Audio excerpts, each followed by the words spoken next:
So I guess I have to temporarily come back into a community that I left like 5 years ago just to try to give a message.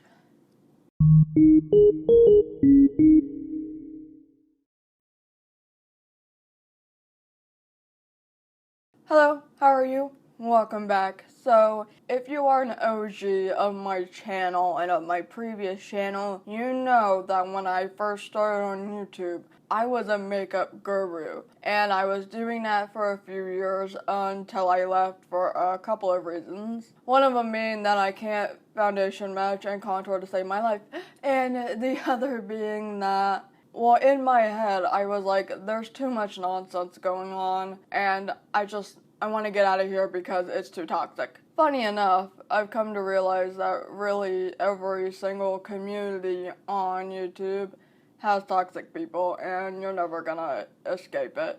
If you don't know what's going on, long story short, every summer it seems there's some big, like, dramatic thing happening for a couple of weeks. There's a lot of scandals, which happens in every other community. I mean, we've had it with the Paul brothers and, a bunch of other people. But it seems like in the beauty community, it always gets the most attention.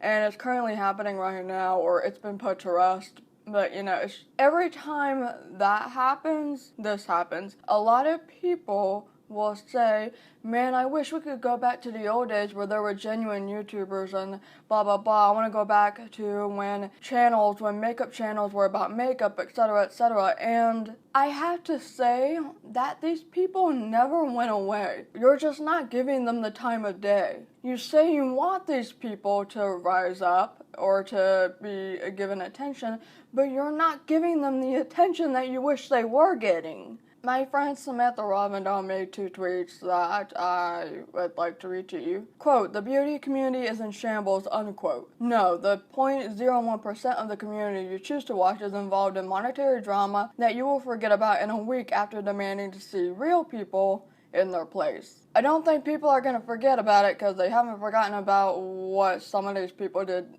over a decade ago, but yes, a very small section. It's just the big YouTubers that tend to get involved. And then there's the next tweet that I am more so talking about. And then the next time there's drama, you'll go back to being adamant that the industry needs to go, quote, back to how it used to be, unquote, when it was, quote, just about the makeup, unquote, while continuing to not actually watch the kind of content you're insistent on creators making. Boom. And I believe Jackie Aina has also said similar in tweets before. My friend Holly Forrest has also said some things here and there, I think even just recently. I had to say, and I want this to get into people's heads, if you're not watching the content that you want to see rise up, then why are you saying that you want it to rise up? You can't just say that you want it to rise up. You have to be part of the solution. You have to give these people your time of day, share the videos, talk about them. Sharing is also such an important thing when it comes to helping the people that you want to see glow up, and stop giving attention to the people that you're not wanting to see. And obviously this can be easier said than done. It is easier said than done because we are just really addicted to the drama, and even myself, I'm guilty of this, even as of recently, and I and a couple of new friends are like constantly talking about what was going on with this person and this person, and then I'm thinking, why are we bothering with this? Instead of wasting our time talking about this person that always seems to be having some sort of issue that we don't want to get involved in, that we hate seeing, and we're just like, oh my god, why is this person still relevant or whatever?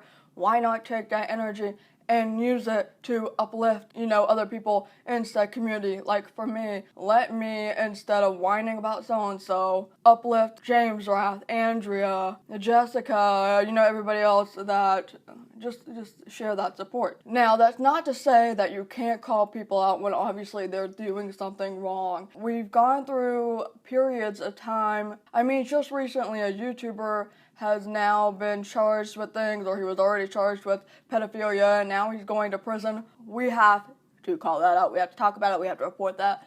Obviously, some of the stuff that could have just been dealt with behind the scenes, can we just leave it behind the scenes and then just uplift other people? And it's not just the viewers doing this. It's the bigger creators as well, other bigger creators that are always talking about doing that same thing, but they also don't share their voice. And these are the people that have the power to be able to do that. Now, some YouTubers do this, but there's a lot of other big creators that say this and this and this, but don't do that. And that's what we need to be focusing on. And I hope that we can get to doing that really, really soon. In fact, I hope we can get to doing that yesterday instead of tomorrow, but also do it tomorrow. And I'm going to practice what I preach. And in the description box below, I am going to leave a link to people that I fully support and think that you should also support. So take a look at these people down below. I hope you'll watch them. I hope you will enjoy them. I hope you will share their content. And let's lift these people up. That is my message. I hope you enjoyed this video. If you would like to help translate this video, I will have a link to do so down below. Always helps out a lot. Thank you very much. Thank you very much for taking the time out of your day to watch this video, and I will see you later. Bye.